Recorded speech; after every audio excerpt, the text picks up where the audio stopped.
Hello, everyone, and welcome to this latest webinar from OMDIA brought to you by Informatech. Today's topic is PON innovation for now and the future. We will be discussing innovative approaches to bringing PON into the Metro network. Our webinar is co-presented by OMDIA and our partner, Juniper Networks. My name is Julie Kunstler, and I'm Chief Analyst at OMDIA, focusing on broadband access infrastructure. I want to thank everyone for joining us. Today, we are joined by Anisha and Anil Damani, Product Manager with Juniper Networks, and Robert Damon, Senior Consulting Sales Engineer with Juniper Networks. Welcome. We are honored to have you with us today. Now let's get things started with the presentation. And we're going to begin with market trends, and I want to spend a few minutes highlighting some market trends in the PON equipment market.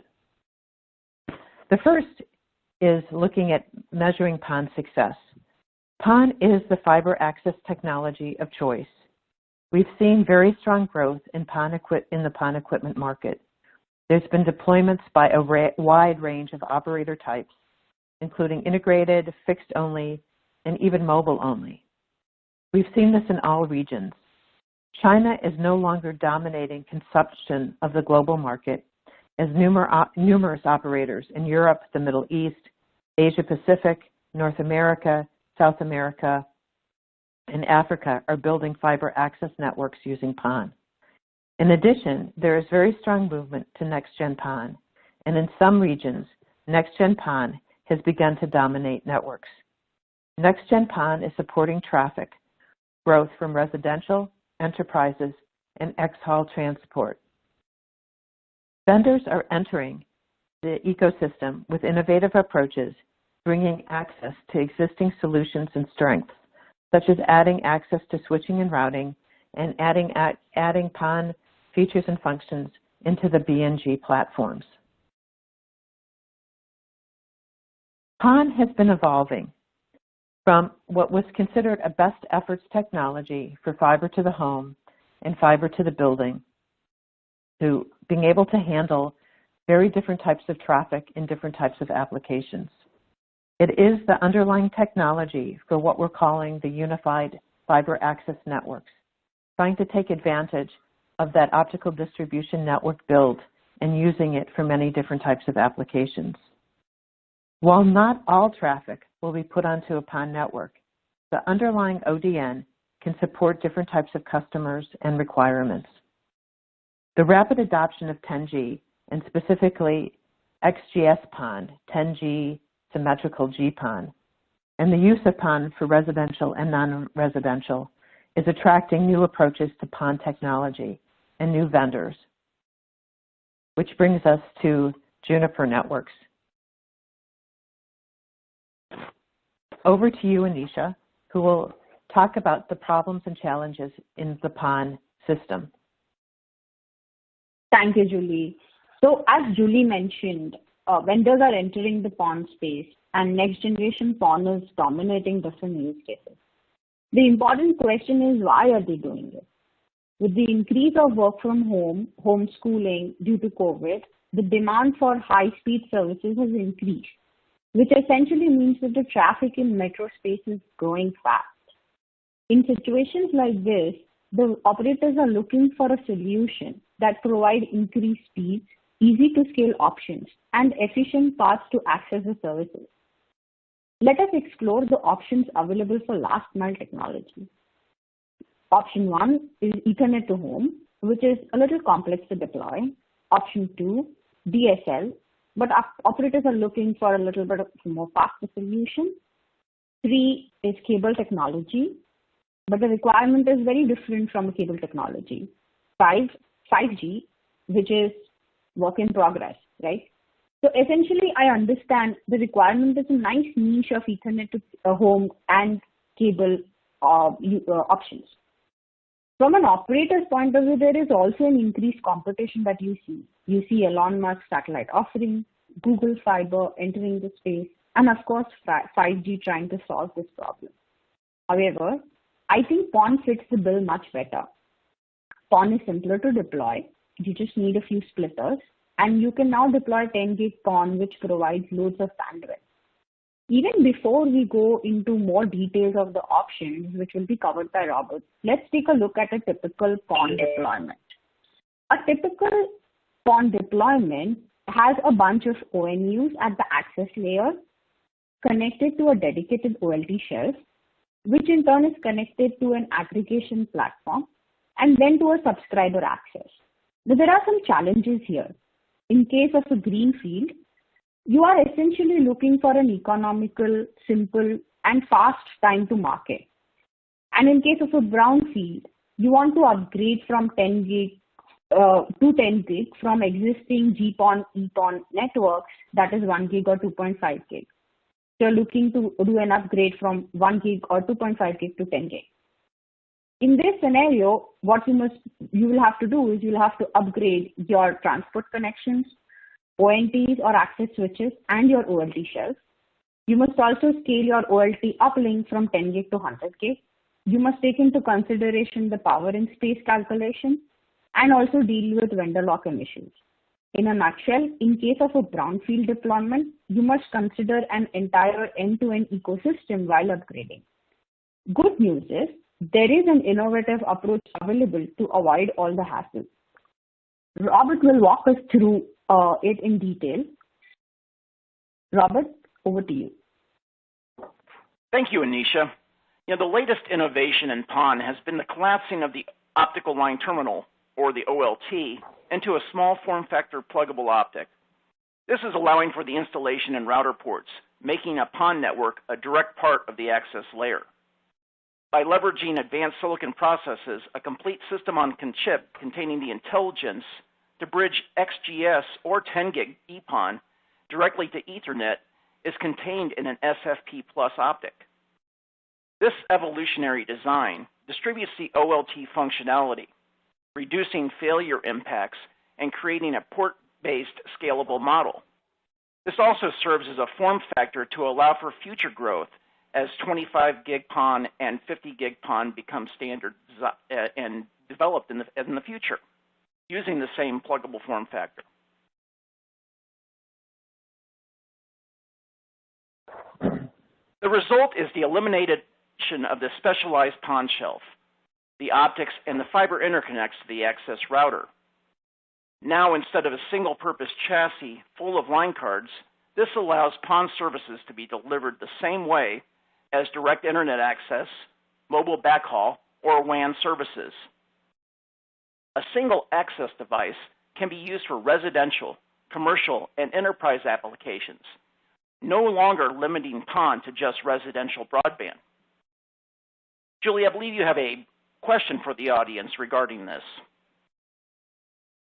Yes, I do. So we have one poll question here, which is, are you using or are you considering the use of PON infrastructure for non-residential customers or applications? So we'd really appreciate your answer to this poll question, and we'll have the answers in just a couple of seconds here.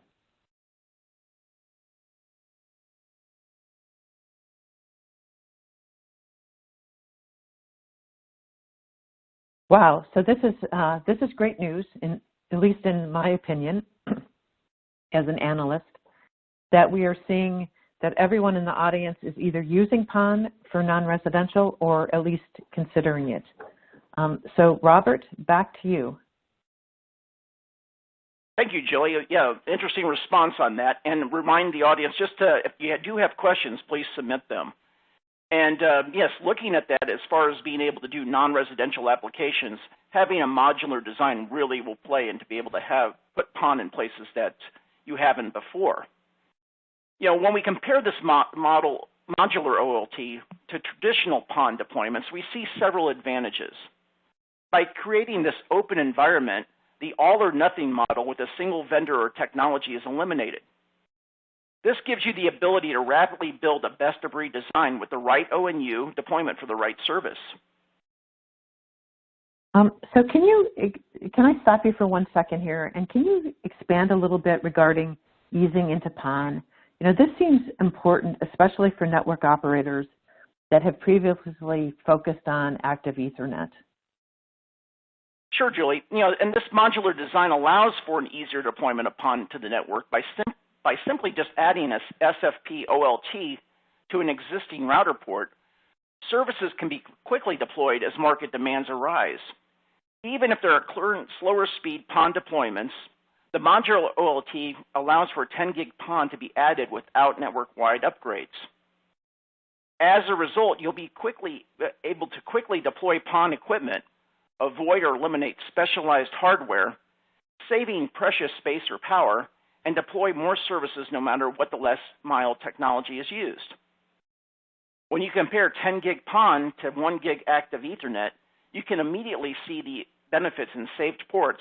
Having a design that allows you to deploy PON alongside of the active Ethernet deployment on the same platform also gives the operator even greater flexibility.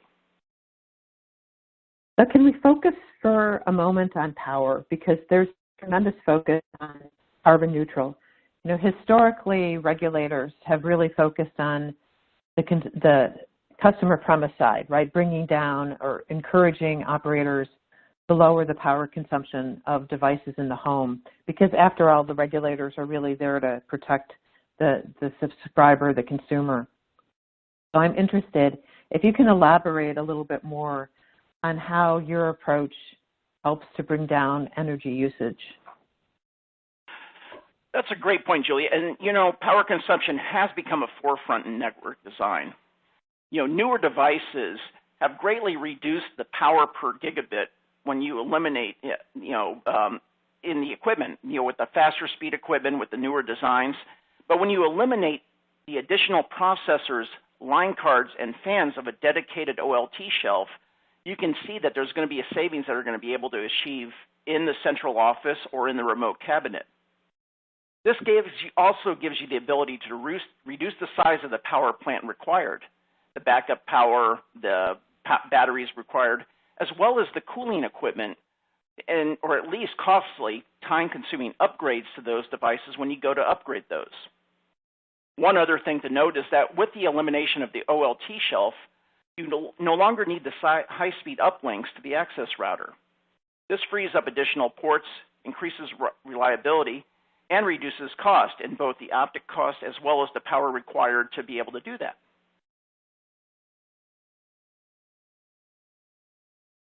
I want to talk a little bit about how this would work in a deployment model. If we look at the PON architecture in the network, we can see, this is a typical service deployment serving a wide range of customers, both residential and commercial. OLTs are generally deployed in a head-end or central office environment or in a remote cabinet or on a pole. This flexibility allows for the distance to the customer to the OLT to be minimized. One of PON's main advantages is using a single shared fiber design, saving resources as a single OLT port can serve many customers. PON standards can support up to 128 customers on a single port. But Julie, I think you're seeing something different in the model of how customers are deploying PON today. Yes, that's correct. So at one time, PON infrastructure, and here we're really talking about the underlying ODN, was very standardized. In the beginning of PON, in the beginning of EPON and GPON, we were really looking mostly at 1/64 splits, sometimes 1/32 splits. But today, I'm seeing a much wider variety. There's some overbuilders that have even done 128 in an attempt to cover, to really like a land grab, get as much out there, get as much fiber deployed as possible, own that fiber pipe, like a land grab situation. I've also seen much lower split ratios, 1/16, 1/8, and some analysis has shown that even 1/4 can be much more economical than a point-to-point active Ethernet approach. So there's a lot of variety out there, and that's part of why the flexible approaches have become so important, because different operators have very different strategies on what they're trying to achieve, such as coverage versus a much bigger pipe, for example. Well, thank you, Julie. And, I've kind of seen the same thing in my talks with customers where maybe, even though the PON standards say 1 by 128, really, focusing in on 1 by 32 or smaller, or at least the ability to further break that down as you get customer demands. Like you say, building it out for the land grab model where you do, can deploy it with a 1 by 128, and then be able to scale that down as you start adding customers to the servers. And that's where having this modular OLT is nice, because you're not stranding OLT ports out there in advance. You're adding them as the customer demand grows. So that really helps you out with that. And then, since the same device can be used for multiple services, it's easy to add the OLT anywhere. Since 10 gig PON, amplifies the bandwidth fundamentals of PON, places where you've been able to use PON, haven't used PON before because of the lower bandwidth, it really gives you the ability to use that. And you brought up the point about a 1 by 4 split. That really becomes a great alternative to active Ethernet deployments. And it's really also being able to see PON being used in applications that are not residential in the commercial space as well. And this is, we're seeing, places like inside buildings where, maybe riser fiber is a premium, or even within in-campus environments. It really kind of has those plays. And it's also important to note that, the PON infrastructure that's out there in the physical plant, we're talking about the splitters and the combiners and all those gear. This is the same infrastructure that's used for 1 gig PON. It's the same infrastructure that's used for 10 gig PON and will be used before. These passive devices are the same low-cost devices that we've been used today. So nothing special has to change in the outside plant to make this. But as you were saying, Julie, that reducing the split counts is really some of the models that we're seeing these providers go to. With the modular OT, you can also, the explosion of IoT, private 5G, hospitality, remote learning, as Anisha mentioned, and high-speed Wi-Fi have all driven higher demands in locations where PON has not traditionally been looked at as a feasible choice. But with 10 gig PON, it really becomes a decision point that can be used for deploying your network. As you can see, the applications for PON are far-reaching. The innovation of the modular PON OLT allows for a common IP service fabric to be deployed for all services. So, you can see here there's a whole lot of different types of services that can be offered with PON. Yeah, so if I can ask a question here, how can an operator manage multiple applications on a single PON network? And I think specifically, how does Juniper's approach support this objective? How does this fit into your existing management system, for example? Well, sure. Well, that's a great question. One of the things by creating a common IP fabric, and this IP fabric, lives at the heart of, where, things that have been deployed in service provider networks and even in enterprise networks for a while. You can have a streamlined approach for all applications, allowing for simplified engineering as you reduce the complexities of separate networks, multiple devices, a myriad of routing protocols, the ability to move seamless between direct fiber, active Ethernet, or PON, allowing for adaptations. Because now PON is treated just like another access in the network. It's it's an interface in the device. So there's really a difference in how you would treat a directly connected mobile backhaul service versus a PON access side or versus another side plugged into the router. Because now everything is brought up to the router level, and you're able to apply the QoS, the quality of service models, apply SLA parameters, and be able to deliver these seamlessly and effortlessly, no matter how the network evolves. One of the key requirements in offering PON services is subscriber management. This cloud metro design allows for centralized deployment of the broadband network gateway, or BNG, device, with the flexibility of using technologies like EVPN over MPLS to connect to the customer services. This allows for simple management, IP address application. If you need to add services like network address translation or NAT, and even the law enforcement compliance services that you need to do if you're providing residential services. As you can see, by having this simple cloud metro design, you can create a scalable design as you can keep adding nodes, you can keep increasing speeds from 10 gig to 100 gig to now 400 gig, and be able to deploy high capacity platforms that have both PON and non-PON services. If you look at the cloud metro as a whole and what this means to the networks and how by pulling PON into this really gives it as an innovation, it's the converged network for all use cases. A cloud metro converges all metro use cases, whether it be residential, business, mobile backhaul transport, onto a single converged architecture with a single operational model. Network operators can also apply special treatment to different traffic and service types under different service level agreements, SLAs, over the same infrastructure. By leveraging this, a cloud metro network can intelligently steer traffic to the right physical or virtual resource in the most efficient way to optimize the user experience. It optimizes capacity and utilization with control plane and user plane separation, or CUPS, and modern traffic engineering protocols. Whether it's commercial traffic that gets handed off directly to the internet, subscriber traffic needing services from the BNG, or the deployment of local caching and services, the Cloud Metro provides an intuitive and scalable framework. I think Anisha would like to go through Juniper's approach to how we're handling PON networking. Hey, thanks, Robert.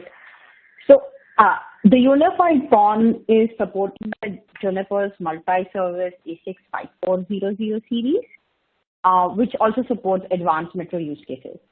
So these are access aggregation platforms that combine 1 gig and 10 gig client services with 100 gig uplinks, including 100 and 200 gig DWDM options for packet optical convergence flexibility.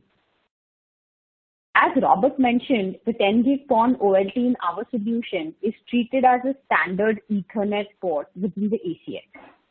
This greatly simplifies the provisioning required for the solution. The standard Junos features and functionalities are leveraged to provide both the control plane and data plane user paths. At Juniper, we have combined the ACX router with a smart pluggable revolutionary OLT, which comes in an SFP plus form factor. So this eliminates the OLT shelf, helps tackle the power and space constraints, and reduces the solution from a 2-box solution to a 1-box solution. The OLT supports selectability for both 10 gig XGS-PON or 10 gig EPON, along with the management platform to control and provision all functions on the PON network. Leveraging the pluggable SFP plus form factor, we create scalable design that allows our ASICs to provide multiple services like mobile backhaul, direct internet access, along with PON services, thus eliminating the need of any specialized services or separate networks. We have integrated the PON controller into Junos, so the operators can take advantage of Junos operating system, Juniper BNG's Paragon automation, and more as they add 10 gig PON offerings to their service portfolios. It also interoperates with third-party PON distribution equipment, thus avoiding all the vendor lock-in issues. We have a microclimate management system, the MCMS. It is a single-page web application which provides graphical user interface for provisioning and managing the PON network. With MCMS, users can define templates for standard service deliveries, easily onboard the OLTs and ONUs, create end-to-end services on the PON networks, manage the ONTs and ONUs in network, including firmware management, and monitor the PON network and collect details of network health and SLA compliance. There is also a NetConf server that provides direct provisioning over a standard space interface. Through the MCMS GUI, a user can select an ONU at the endpoint and define a service based on a fully customized template. To summarize, Juniper's unified PON delivers a high-density, standard-based pluggable architecture, combining an integrated and consolidated 10-gig PON OLT transceiver and the PON management solution with the ACX Universal Metro router. The combination of an open design allows the use of a large ecosystem of third-party ONU vendors, eliminating the access vendor lock-in issues, and the BNG with advanced subscriber management features gives the PON network access and the metro access aggregation routing capabilities for a complete converged access solution. So this is a complete converged access solution that you're looking at. So isn't it exciting? Julie, what are your thoughts on this one? Yeah, so clearly one of the goals is to try to converge the access network. You know, we've seen it at the services level, right, where we've seen operators, either integrated operators or fixed-only operators who then become MVNOs, you know, virtual mobile operators offer voice services, data services, video services, and by voice, you know, whether you're at home or on the mobile network. What's taken much longer, in my opinion, is the convergence at the access network layer. And this is becoming more and more critical given the growth in traffic and the need for operators to control their costs, both CapEx and OpEx. And this is clearly one of the advantages of the PON technology, is the ability to bring down the cost by reusing that network. You know, the cost of the PON network is really in building out that infrastructure, the construction project, whether it's buried fiber cabling or overhead. So why not reuse that network for as much as possible? You know, and this leads to the conclusion slide that I have, which is that PON, and here we're talking specifically about TDM PON, which is what has been so incredibly successful in terms of acceptance, adoption, deployments, upgrades. You know, it really has evolved, enabling CapEx and OpEx savings and providing flexibility to different kinds of broadband service providers. You know, higher and higher bandwidth. We've seen the movement from, you know, EPON to 10G EPON, from GPON to XGS GPON, more and more around 25G. There have been announcements this year about 25G live networks and a lot of testing going on. And certainly in the future, we expect to see 50G. We've even heard about 100G lab testing. PON itself has really gone beyond best efforts supporting non-residential subscribers and applications, and becomes a unifying access technology, and being able to bring access into the metro and taking advantage of a lot of the metro capabilities that the metro network providers, vendors, have given to their customers, the service providers. So it's really a lot of development that we've seen over the last years, and that we're going to continue to see, you know, given the very successful role that the PON technology has played. And now I want to move to Q&A. We've gotten in really a lot of questions. Please keep submitting them. As mentioned, if we don't get to all of them now, we will certainly keep them, and Juniper will be happy to answer the ones that we don't get to live. So one of the questions that's come in a good bit is, Juniper has focused on the OLT side. So how do you ensure that there will be enough ONT, ONU vendors for your customers to use with your OLT solution? Yeah, I'll grab that one, Anisha. Okay. Yeah, okay, and that's a great question, Julie. And that's one of the things that's been a differentiator is our approach to looking at PON in an open environment. And that really kind of leads to how Juniper's approach routing in general, and most of our products, is open standards and creating the market for it. We've already seen several vendors in the market that are producing the ONT, ONU devices out there, ranging from traditional simple ONUs to full function gateways that support features all the way up to like Wi-Fi 6. And by following the standards, that these are easily onboarded onto our system. And we've got a pretty large array of ones that we've already interoperated with, ones that we're in field test with, and ones that we have, that we're working with customers to deploy. We are seeing quite a bit more uptick in demand as far as on the RFP side of XGS-PON deployments. We're seeing this as becoming the predominant standard, and this is what we're seeing a lot of the ONU vendors support. Even though they have the capability of doing EPON, we're seeing XGS-PON being the leader right now at this time for 10 gig PON deployments. And so it's that coupled with the open system and the onboarding side with the vendors, it really, we're not concerned with not having the far-end devices on there in the best of breed approach. Mm-hmm.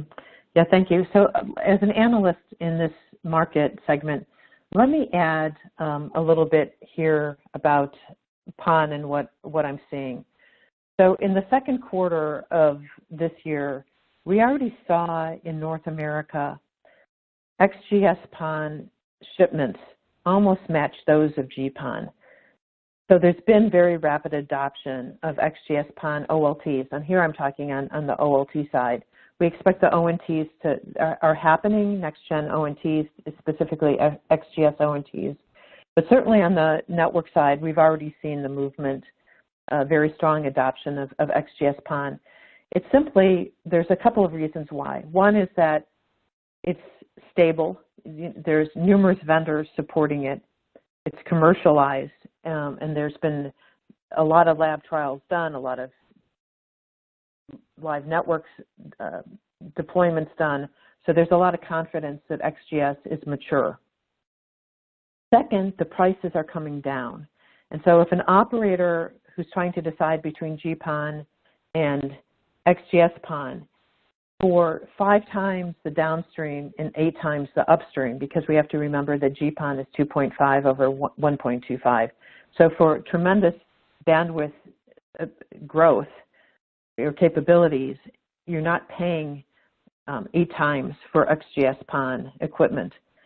So many operators that have not yet begun to deploy PON networks, and we're definitely seeing this with the overbuilders and with some of the even incumbents who have been slower to build out the PON networks. Some of them are beginning with only XGS-PON. If they're telcos, a few cable operators are doing the same with 10G EPON. But certainly for those that are looking at GPON, we've seen a lot go with XGS. And with the momentum of XGS-PON shipments for the network side, whether it's a central office or a head end, if it's a cable or in a distributed environment, so smaller, let's say, OLT solutions to be distributed out into the field, the momentum is there. The price points have come down significantly, and consequently, we're seeing rapid adoption. Outside of China, it's almost only XGS-PON, and that's because the operators really want to see the symmetrical capabilities to support a lot of enterprise services and xHaul transport. So another question that's come in from several different people is if you can talk a little bit more, Juniper, about the unified IP fabric. What does this approach really enable me to do in terms of convergence? You talked about it a little bit during your presentation, but if you can go into more detail, I think it would answer probably 10 of the questions that we've gotten in around that. That's great. I don't know, Anisha, would you like to? You can go ahead with that one, Robert. Okay, not a problem. No, yeah, and you're right. There were several questions on that, and it is great about that is, one of the things that when you look at the way traditional networks have been built out, maybe with some sort of Ethernet ring protection or layer 2 type of side or WDM, the ability of having an IP fabric and taking advantage of what we're seeing with 400 gig lengths now, and the capability of the platforms, And then the simplification of protocols, things like segment routing, MPLS over segment routing, being able to use for traffic engineering, to be able not to have reserved bandwidth, and being able to create this IP fabric gives you a model that you can, almost like the shampoo bottle and lather, rinse, and repeat.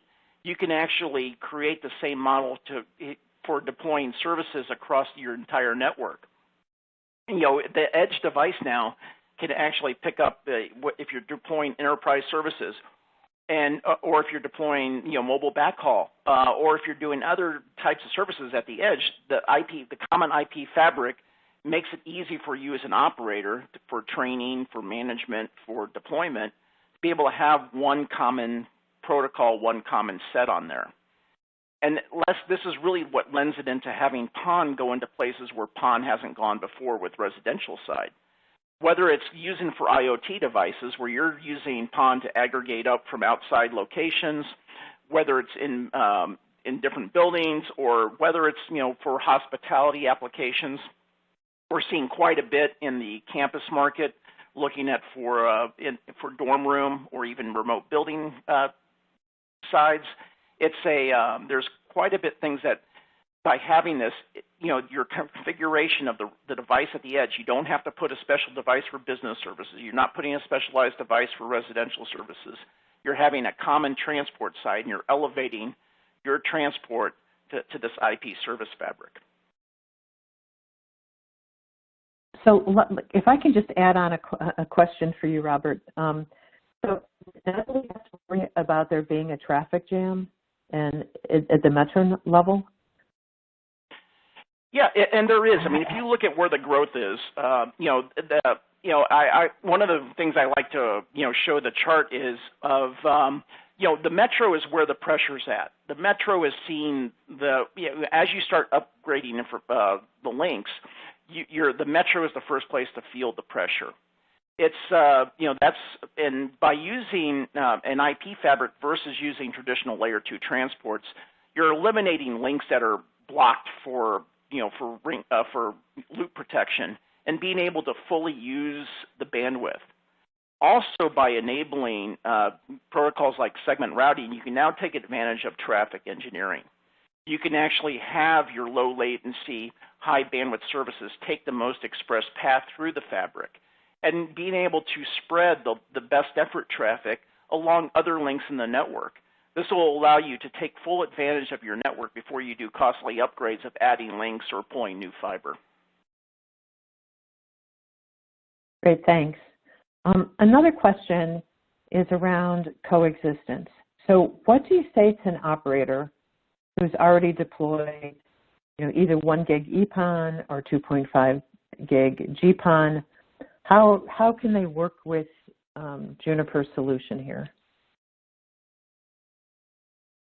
And that's a great question, Julie. I mean, we get that quite a bit because, the solution that we have is 10 gig symmetrical PON, whether it be 10 gig EPON or XGS-PON. So one of the nice things that they've done in the standards bodies is that these services use different wavelengths on the optical spectrum. So by using what's called a coexistence device that can combine these traditional 1 gig, 2.5 gig PON with 10 gig PON, you can actually run these services over the same fiber. Now, what we've seen is that, with the deployment of our solution is that most people are looking to cap their current 1 gig, 2.5 gig PON investments or their separate OLT shelves. So by using these external coexistence devices, it allows you to seamlessly add these services on there on the same fiber tree, and as well as being able, once you migrated customers to 10 gig services, to roll them over and remove the coexistence device from the network. Mm-hmm. So you solve their upgrade problem today efficiently and then give them room. It sounds like there's an efficient way that you can help them here, if I'm understanding this correctly. Yes, yes, and by doing this, it allows to be able to pick and choose where you do your upgrades. Lots of times it's easy to say we're going to deploy new markets with the existing technology, but maybe you do have a customer along the network. Maybe it be a business customer or some of your higher end customers that you want to provide a higher speed service to. By using this, you can layer on top of the existing PON network and be able to upgrade select customers on there, and leave the ones that you have on there and maintain the investment you have in your legacy GPON network. Yeah, that's really important, right?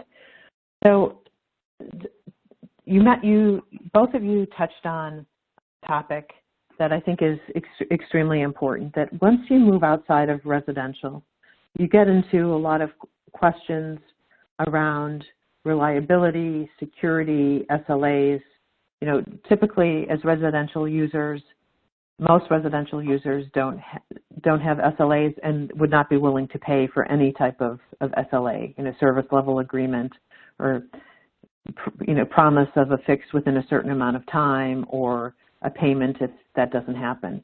So I'm interested for you to go into a little bit more detail on how you can ensure SLAs, because this is one of the key, from our findings from surveys with service providers. And yes, they may be considering the use of PON beyond residential, but then they raise a lot of questions. And one of them is around, well, can you still give me an SLA? How are you going to monitor that SLA?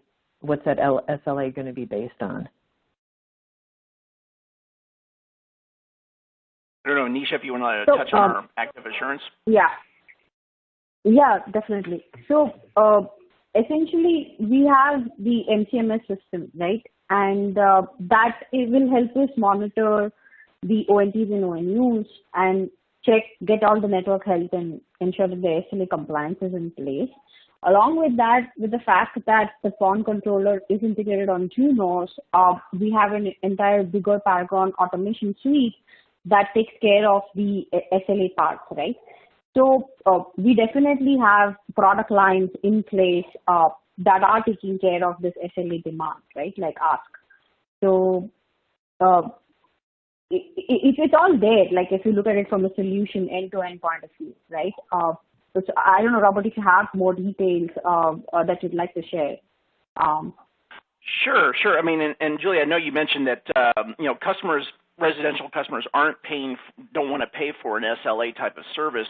But it's also important to note that with a lot of the recent funding rounds for projects like rural broadband and being able to increase residential services, there are requirements from the FCC and other agencies that you maintain a certain performance and latency. So it is important to monitor those. And as Anisha mentioned, that the ability to do this is in the ability to gather statistics, and being able to gather historic statistics and being able to produce those in reports. So it's key, and she touched on the fact that the microclimate management system is gathering these stats, and there's lots of stats that you can gather from both the OLT and the ONUs to be able to ensure that you actually are delivering the customer experience that they're paying for. Great, thank you. So there's an interesting question here. Our current PON provider is challenged interoperating with MPLS services.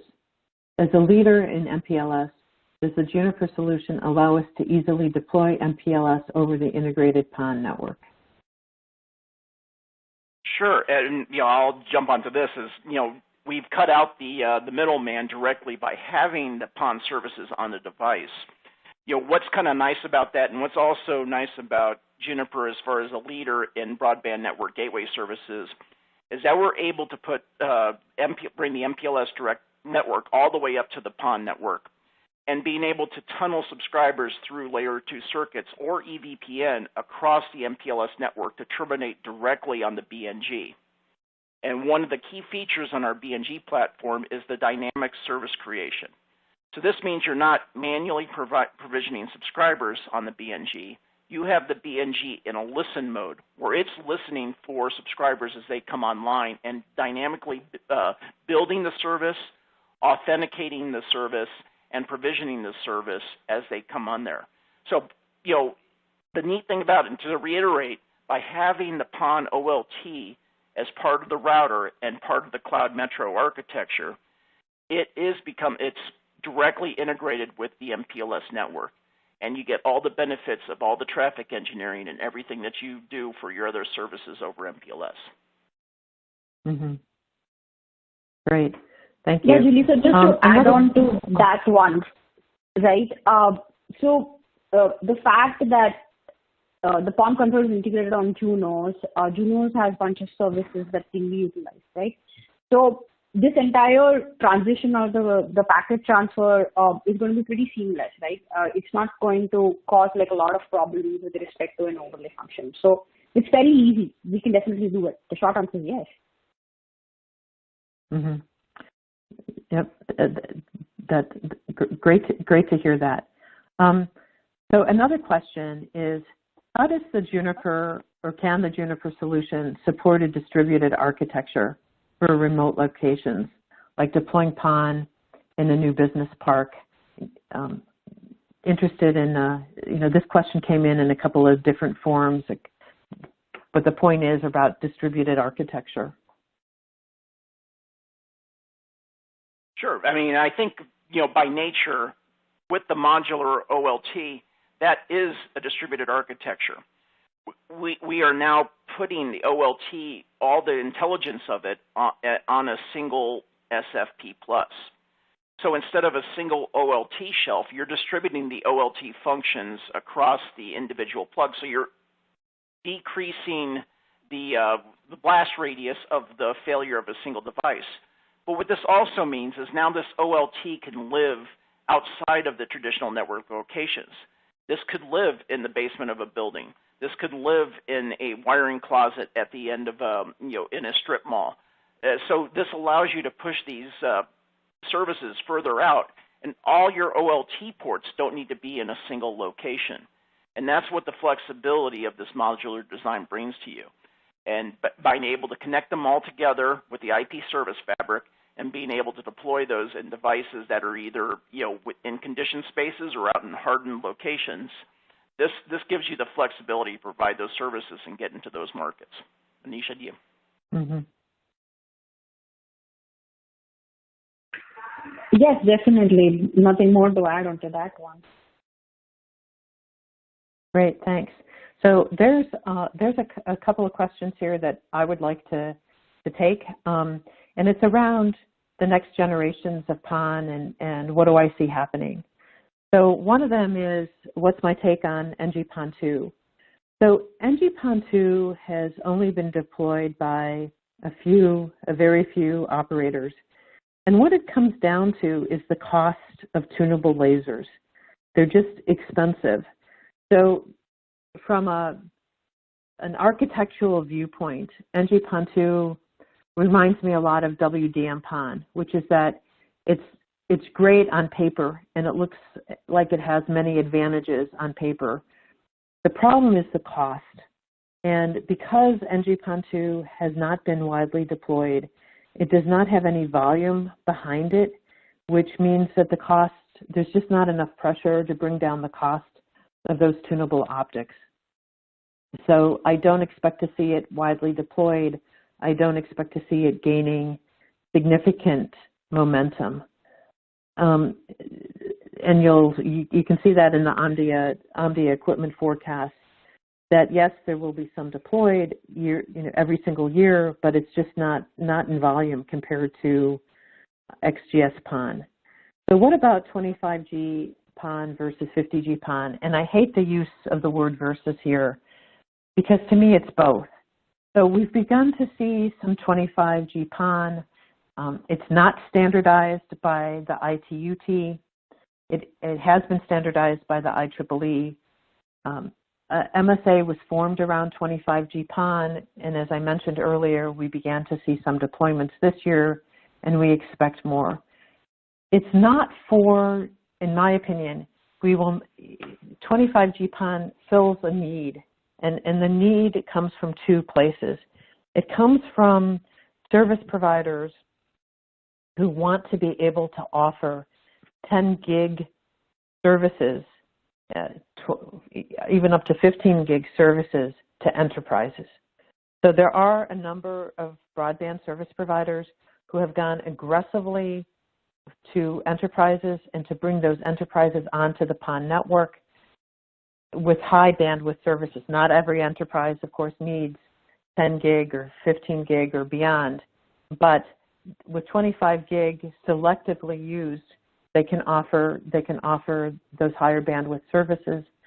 The second place where we've seen interest in 25 gig is around different types of what I call XHAL transport, such as wireless backhaul. And again, it depends on the topology of the 5G small cell network, or what the operator expects that topology to look like, and whether they need 25 gig or not. Then there's other operators who say, we don't need 25 gig, we're going to wait until 50 gig becomes available. And in many of those cases, those operators do not have plans to use PON for transport. And so, sort of coming up a few layers in my analysis here, PON has been so successful as an access technology that we're now seeing some diversity, and in my opinion, the PON ecosystem can handle it. And what do I mean by diversity? Really diversity in applications and types of subscribers. If we go back to one of my early slides, PON was the best efforts FTTH and fiber to the building technology 15 years ago. As it's been widely accepted and very widely deployed, operators are now using it for different strategies depending upon how much fiber they have in their access network, how much competition they're facing from other operators or from overbuilders, wholesalers, for example, and what types of subscribers they want to go after or have.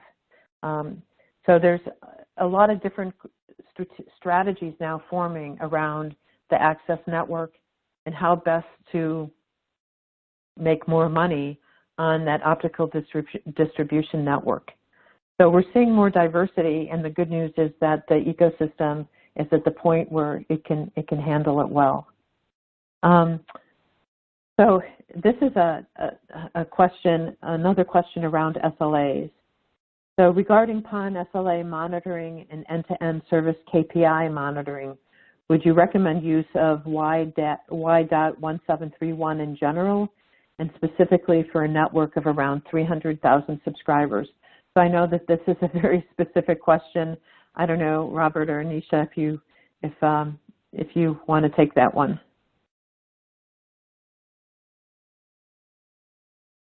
Sure, Anisha. I don't know if my you wanted answer. to.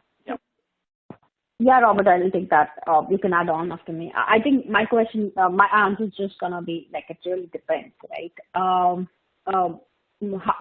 300K subscribers, yes, but then what are the other things that you're trying to do? How is the deployment gonna look at? So, not a really straightforward answer, but it just depends. I don't know, Robert, you have more? Well, yeah. So I guess there's a couple of things that you want to look at as far as your subscriber services. Obviously the health of your network going to the OLT or going to the access device is key, and we are seeing a move from using things like BFD or other protocols to using the 1731 type of monitoring device to get better OAM data out of the links in your network. That's one place for that to be used. As far as monitoring your subscriber health, like we mentioned, there's a lot of statistics you have, and there's also the rate of how much statistics you gather and how much you can produce with that. One of the things that we've looked at is that it's really coming into the key of what's looking at with current network deployments and where people are moving their network deployments to, and it's in automation and looking at how you can gather this data and how can you have processes looking at this to develop. Not only is this, getting some sort of alarm or getting some sort of data going, is this something I need to be worried about? And that's one of the techs that we've been taking with some of our applications in our Paragon automation suite, is to develop what is a baseline so that you do know what is an anomaly, but what is just regular standard values. And that's key, because what may be happening in one part of the network is different than what happens in the other.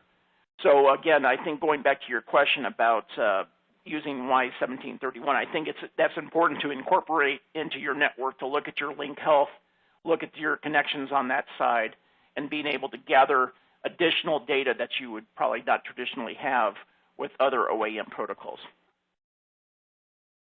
Great, thank you. So one quick question, which I'll take, which came in after my discussion of the next generations of PON, is, can these coexist? And yes, they can coexist. This is something that the PON ecosystem made sure of, is that there is coexistence. So you do not have to rip out anything that you've put in, and you can decide where and when to upgrade, both on the network side and on the subscriber side. And this is really important, because what this means is that you can do network side upgrades before upgrading a subscriber, and then only upgrading to be upgraded or is willing to pay for a higher level, a higher speed service. So we're almost out of time. So real quick, Julie, I would like to interject something right there. Oh, sure. Sure. One thing to notice, you're mentioning on that, is the platforms that are being developed at this time. Those SFP ports a lot of them now are capable of both SFP 10 gig, 25 gig, and 50 gig. So with this modular device, it's going to mean that these will be able to live side by side in the same device as well. So just wanted to add that note there. Yeah, thank you. Yeah, that's important. Thank you. Great. So I'd like to thank everyone for joining us today and for submitting your questions and comments. I know we did not get to all of the questions, but as I said, we do have these and we'll be able to follow up. An archived version of this webinar will be available shortly, so feel free to come back and view it and share it with your colleagues. A short survey will appear at the conclusion of this webinar, so please take a few minutes to fill out that form. Please make sure that you follow us on Twitter and LinkedIn for information on future webinars from OMDIA. Again, thank you for joining us, and we wish you a great rest of the day or a great evening, depending on where you're calling in from. Thank you so much.